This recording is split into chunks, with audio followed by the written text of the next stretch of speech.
اللهم صل على سيدنا محمد يا رب صل وسلم دائما ابدا على حبيبي. سورہ توبہ کے شروع میں بسم اللہ الرحمن الرحیم نہیں ہے. اس کی وجہ کیا ہے؟ بہت ساری حکمتیں ہو سکتی ہیں. بیسک وجہ یہ ہے کہ جب سورہ توبہ نازل ہوئی تو کاتب وحی نے نبی صلی اللہ علیہ وسلم نے حکم دیا کہ سورہ انفال کے بعد سورہ توبہ کو رکھا جائے. کاتب وحی کو یہ بات معلوم نہیں تھی کہ یہ سورہ توبہ سورہ انفال ہی کا حصہ ہے یا کوئی نئی صورت ہے. نبی صلی اللہ علیہ وسلم کا حکم تھا جب بھی کوئی نئی صورت ہو تو شروع میں بسم اللہ الرحمن الرحیم لکھا جائے. یہ دو صورتوں میں فصل کے لیے، جدائی کے لیے. اب کاتب وحی کے بعد کو یہ بات معلوم نہیں تھی، اس وقت کنفیوز تھے وہ کہ ہم سورہ توبہ سورہ انفال کا حصہ ہے یا نئی صورت ہے. تو انہوں نے ایسے ہی جمع کر دی مصحف عثمانی میں، پھر ایسے ہی آ گئی. تو بعد میں یہ ثابت ہو گیا کہ سورہ توبہ مستقل صورت ہے. لیکن جب نبی کے دور میں ایک دفعہ یہ کام ہو گیا کہ بسم اللہ نہیں لکھی گئی تو پھر بعد میں کسی کی جرت نہیں ہوئی کہ اس پہ بسم اللہ لکھتے ہیں.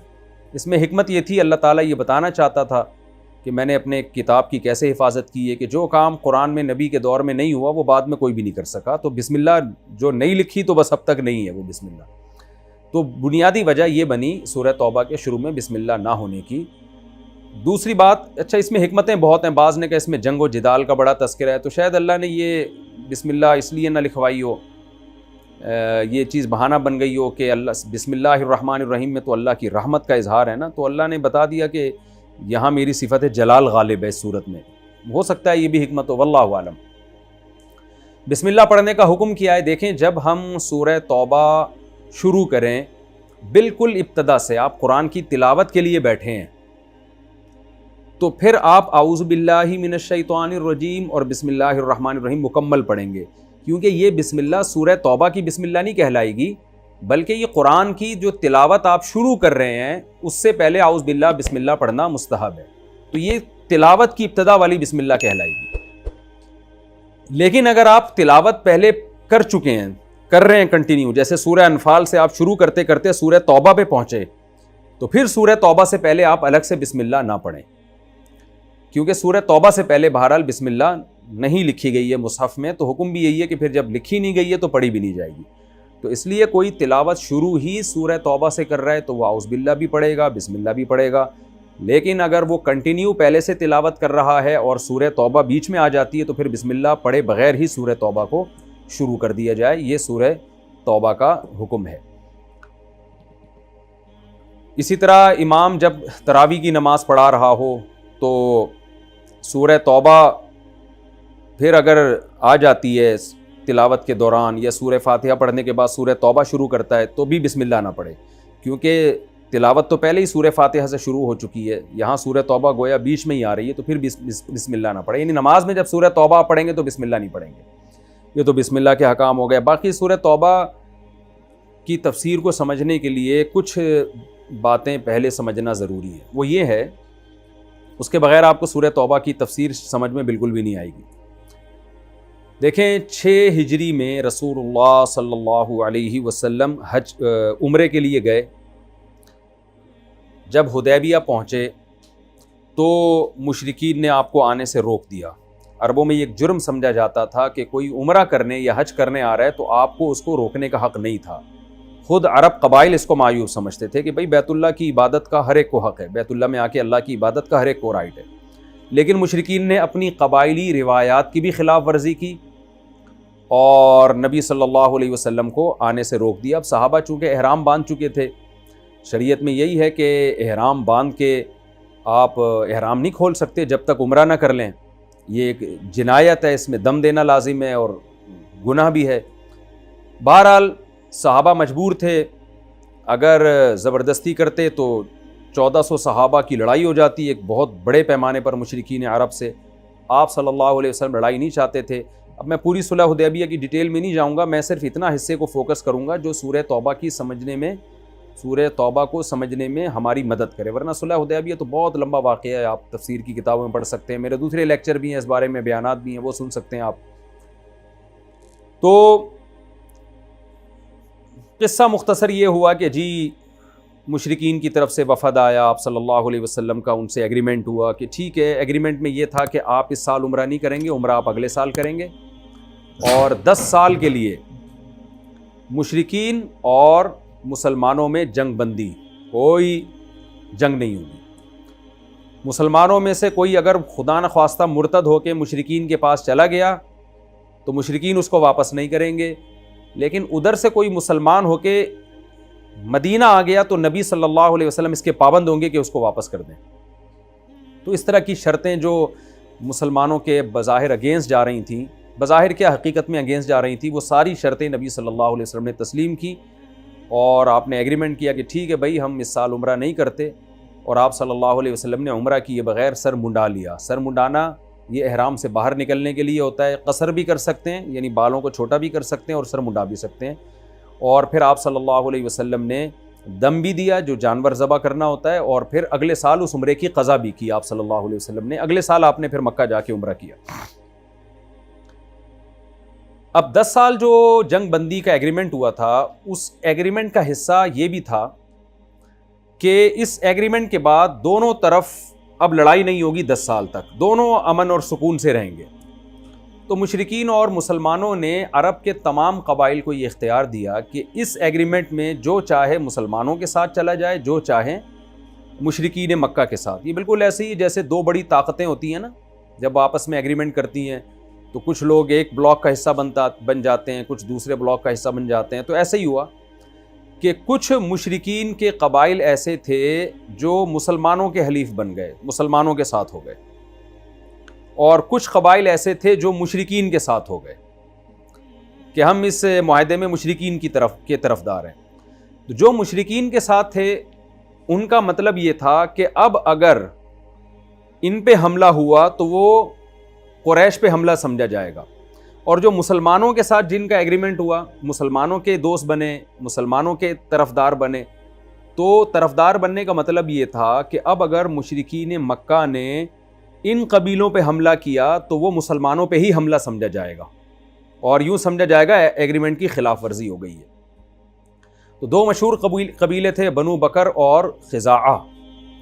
تو جو خزاعہ قبیلہ تھا وہ مسلمانوں کی طرف ہو گیا کہ بھئی ہم اس ایگریمنٹ میں مسلمانوں کے ساتھ ہیں، نبی صلی اللہ علیہ وسلم کے ساتھ ہیں، ہم پہ حملہ ہوا تو مسلمانوں پہ حملہ کاؤنٹ ہو گئی ہے اور مسلمان ہماری مدد کریں گے، اور مسلمانوں پہ حملہ ہوا تو ہم مسلمانوں کی مدد کریں گے۔ اور جو بنو بکر تھے وہ قریش کے ساتھ تھے۔ تو یہ ایگریمنٹ ہو گیا کہ اب جو قبیلے مسلمانوں کے ساتھ ہیں وہ بھی گویا اس معاہدے میں مسلمانوں کے ساتھ شریک ہیں، ان کے ساتھ معاہدہ توڑا تو مسلمانوں کے ساتھ ہی معاہدہ سمجھا جائے گا۔ 6 ہجری میں یہ ایگریمنٹ ہوا ہے۔ 7 ہجری میں رسول اللہ صلی اللہ علیہ وسلم نے جا کے عمرہ کیا، آپ واپس تشریف لائے۔ 7 ہجری میں یعنی گویا پورے 1 سال کے بعد یہ نبی عمرہ کر کے تشریف لائے، تو 4-5 مہینے مزید گزرے تھے، یعنی یوں سمجھیں کہ صلح حدیبیہ سے تقریباً 17-18 مہینے گزرے تھے کہ یہ جو تھے بنو بکر تھے جو قریش کے ساتھ تھے، انہوں نے چپکے سے حملہ کر دیا خزاعہ پہ، بنو خزاعہ پہ، جو مسلمانوں کے ایگریمنٹ کا حصہ تھے۔ رات کے وقت حملہ کیا 2 چیزیں سوچ کے۔ ایک تو یہ سوچا کہ مسلمانوں کو پتہ کہاں چلے گا، وہ تو مدینہ میں ہیں، اتنی دور ان کو خبر کون پہنچائے گا، اور ویسے بھی ہم نے رات کے وقت حملہ کیا، رات کو پتہ ہی نہیں چلے گا حملہ کیا کس نے۔ جب بنو بکر نے خزاعہ پہ حملہ کیا تو قریش نے بھی بنو بکر کا ساتھ دیا۔ یہ سارے کام چپکے ہو رہے تھے اندھیرے میں، لیکن اللہ کی قدرت کہ بنو خزاعہ نے فوراً قاصدین کو بھیجا اور ثبوت کے ساتھ نبی صلی اللہ علیہ وسلم کو جا کے بتایا کہ ہم پہ باقاعدہ حملہ ہوا ہے، یہ اسلحہ ہے، یہ لوگ ہیں، اور اتنے ثبوت دیے نبی صلی اللہ علیہ وسلم کو جس سے ثابت ہو گیا کہ مشرکین مکہ نے واضح طور پر صلح حدیبیہ کی مخالفت کر لی ہے۔ اور یہ واقعی مخالفت تھی۔ اس کی سب سے بڑی دلیل یہ تھی کہ جب نبی صلی اللہ علیہ وسلم نے اگلے سال مکہ پہ حملہ کیا ہے تو مشرکین مکہ میں سے کسی نے بھی اس حملے کو ناجائز نہیں قرار دیا، کیونکہ وہ اعتراف کر چکے تھے کہ واقعی ہم سے یہ معاہدے کی خلاف ورزی ہوئی ہے، اتنے ثبوت اکٹھے ہو چکے تھے۔ ورنہ وہ کہہ سکتے تھے کہ آپ کیسے نبی ہیں، آپ نے تو ہم سے 10 سال کی جنگ بندی کا معاہدہ کیا، ہم تو آپ کو نبی نہیں مانتے. لیکن بہت سے لوگ مسلمان ہو گئے پھر جب مکہ فتح ہوا ہے اور اسلام میں جوق در جوق داخل ہونے لگے. تو یہ اس کی واضح علامت ہے کہ مشرکین بھی اس بات کا اعتراف کر چکے تھے کہ ہم سے ایگریمنٹ کی خلاف ورزی ہوئی ہے. ہاں یہ ضرور ہے کہ مشرکین یہ سمجھتے تھے کہ پتہ نہیں چلے گا رسول اللہ صلی اللہ علیہ وسلم کو. تو صلح حدیبیہ کے 17-18 مہینوں کے بعد ایگریمنٹ کی خلاف ورزی ایسے ہوئی کہ بنو بکر جو قریش کے دوست تھے، یعنی قریش کے ساتھ ایگریمنٹ میں شریک تھے، ان بنو بکر نے بنو خزاعہ پہ حملہ کیا جو مسلمانوں کے معاہدے میں مسلمانوں کے بلاک کا حصہ تھے. وہ تو جب حملہ کیا ہے قریش نے بھی بنو بکر کا ساتھ دیا. یہ بالکل 10 سال تک جو جنگ بندی کا معاہدہ تھا اس کی خلاف ورزی ہوئی ہے. تو یعنی نبی مسلمانوں پہ ڈائریکٹ حملہ نہیں کیا، بلکہ مسلمانوں کے ساتھ جو قبیلہ معاہدے میں شریک تھا، اگرچہ وہ غیر مسلم قبیلہ تھا لیکن بہرحال ایک معاہدے کا حصہ تھا، حلیف بن چکا تھا مسلمانوں کا، تو اس پہ حملہ یہ یقیناً ایک معاہدے کی خلاف ورزی تھی. تو رسول اللہ صلی اللہ علیہ وسلم کو 7 ہجری کے آخر میں یقین ہو گیا کہ قریش نے صلح حدیبیہ کی مخالفت کر لی ہے. آپ صلی اللہ علیہ وسلم نے صحابہ کو حکم دیا اب ہم جنگ کی تیاری کرتے ہیں، لیکن آپ نے اس جنگ کو بہت خفیہ رکھا کہ اب مشرکین مکہ کو بتائے بغیر ہم ایک بڑا لشکر تیار کر کے مکہ پہ ہم حملہ کریں گے. اور بالآخر 8 ہجری میں یعنی صلح حدیبیہ کے 2 سال کے بعد آپ صلی اللہ علیہ وسلم یعنی چلے لشکر لے کے.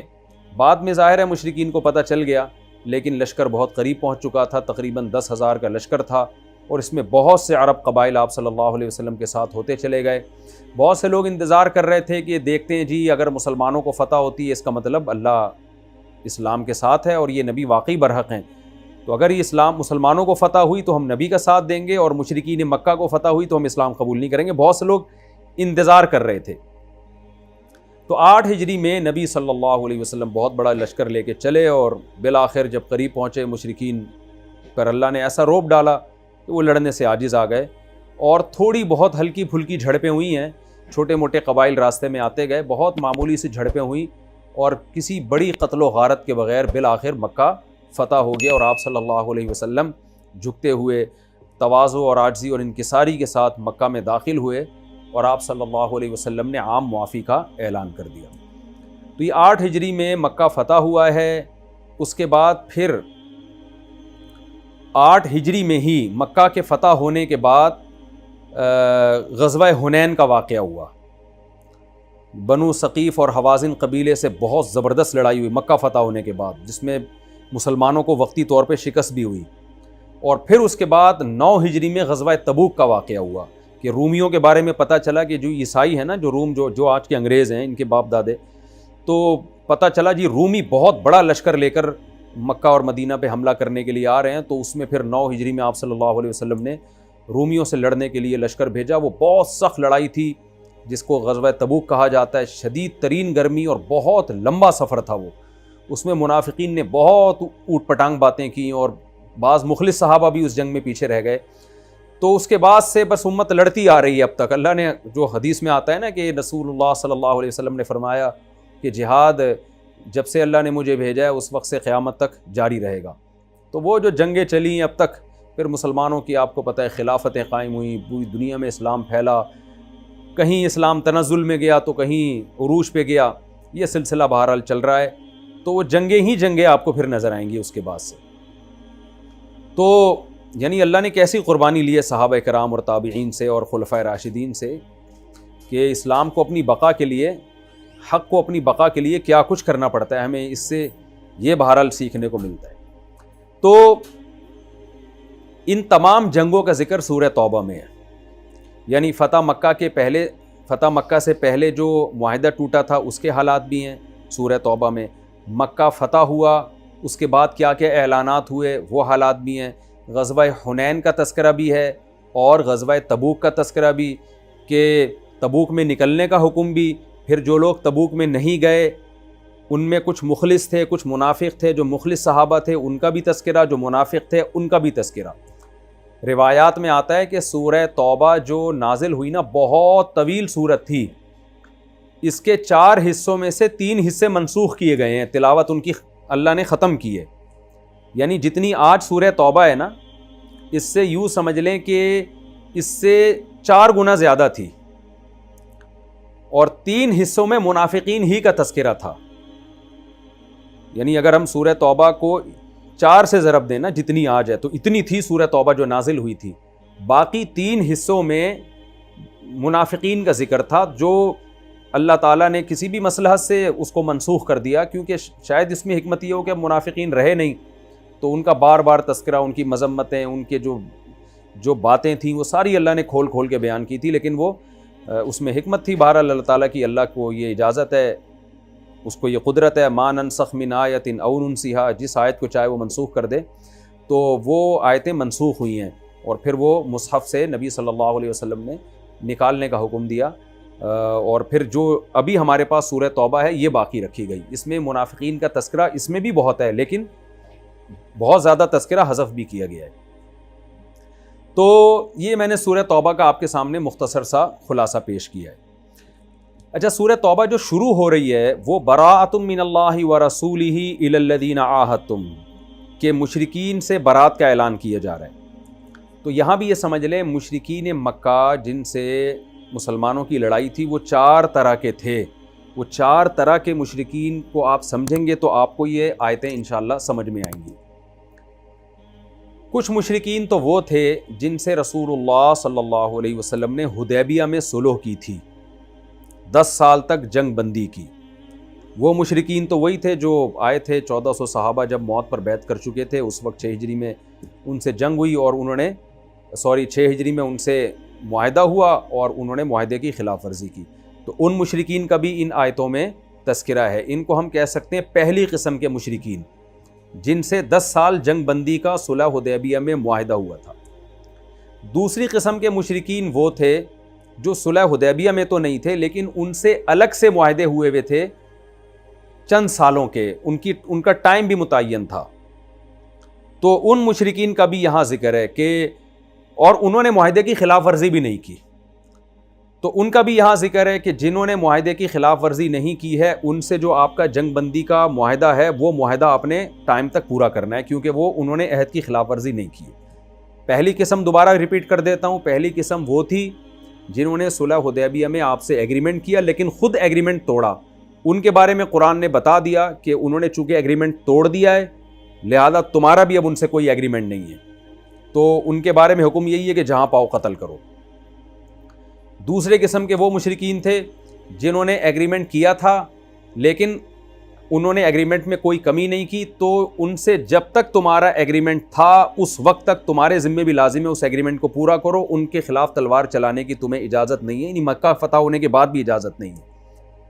تیسری قسم مشرکین کی وہ تھی جن سے عہد تھا جنگ بندی کا، لیکن اس عہد کا کوئی ٹائم متعین نہیں تھا، بس ایک اجمالی ایک معاہدہ تھا کہ بھئی آپ سے ہماری لڑائی نہیں ہے.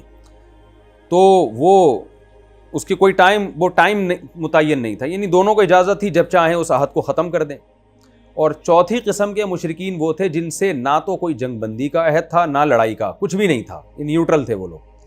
تو چاروں قسم کے جو مشرکین تھے ان کا سورہ توبہ میں اللہ تعالیٰ نے تذکرہ کیا ہے کہ اب ان چاروں کے ساتھ آپ نے معاملہ کس طرح کا کرنا ہے، کس سے لڑنا ہے، کس سے نہیں لڑنا، کس کو مہلت دینی ہے، کس کو مہلت نہیں دینی. یہ تمام کے تمام احکامات اللہ نے سورہ توبہ کے شروع میں بیان کی ہیں. تو یہ اگر میں ڈیٹیل نہ بتاتا تو یہ تفسیر آپ کی سمجھ میں نہ آتی. تھوڑا سا تاریخی واقعہ بھی سمجھنا ضروری ہے تاکہ اس میں بھی تفسیر میں سمجھنے میں مدد ملے گی. رسول اللہ صلی اللہ علیہ وسلم نے جب 9 ہجری میں آپ 8 ہجری میں مکہ فتح ہوا ہے، تو مکہ فتح کر کے آپ واپس مدینہ تشریف لے آئے.